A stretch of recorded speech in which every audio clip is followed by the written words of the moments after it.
25 दिसंबर को बड़ा दिन माना जाता है।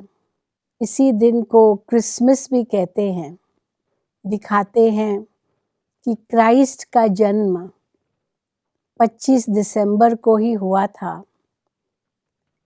एक तबेले में हुआ था जहाँ पर घोड़े रहते थे और बहुत ही गुप्त रूप से उनका जन्म हुआ।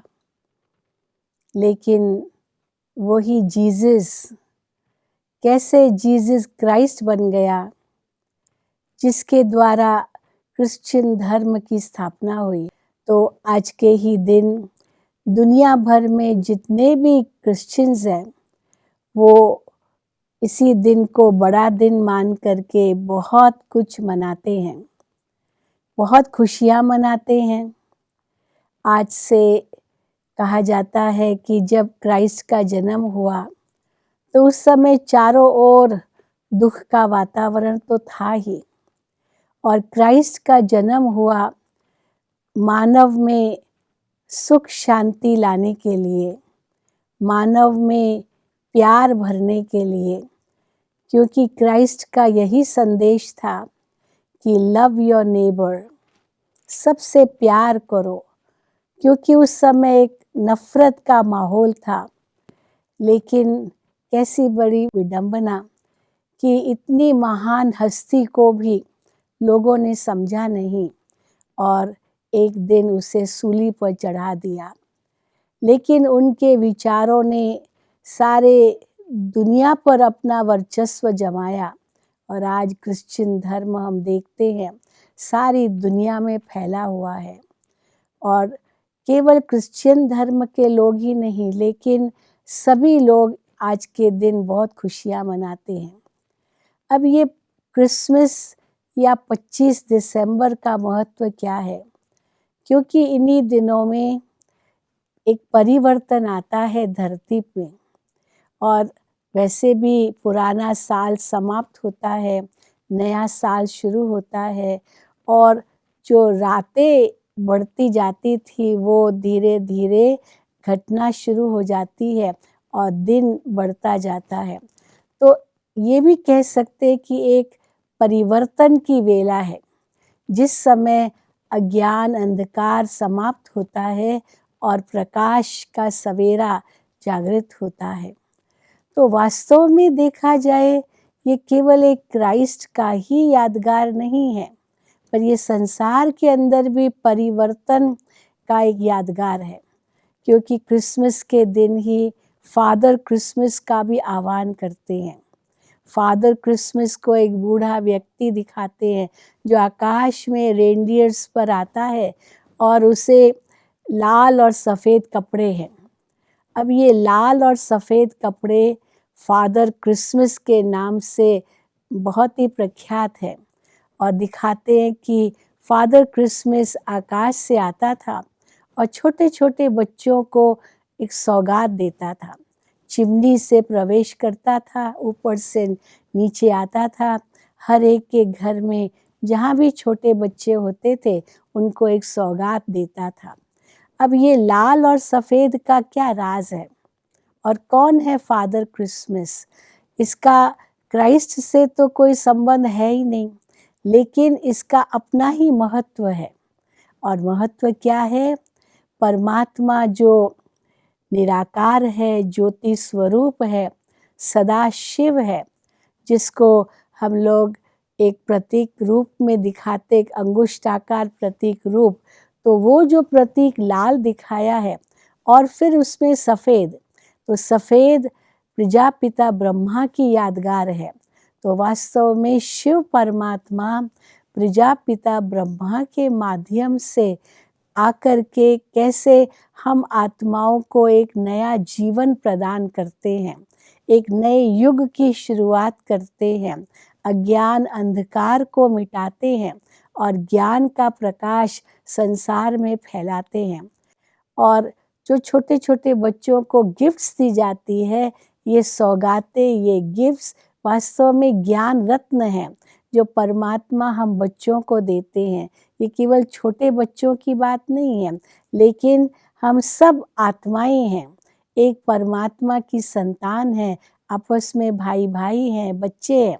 तो भगवान वास्तव में इस समय आकर के हमें जब आत्मा का ज्ञान देते हैं, परमात्मा का ज्ञान देते हैं, तो हमें यही शिक्षा देते हैं, ज्ञान रत्न हमें देते हैं कि अपने आप को आत्मा निश्चय कर परमात्मा को याद करो, क्योंकि आप सभी भाई भाई हो।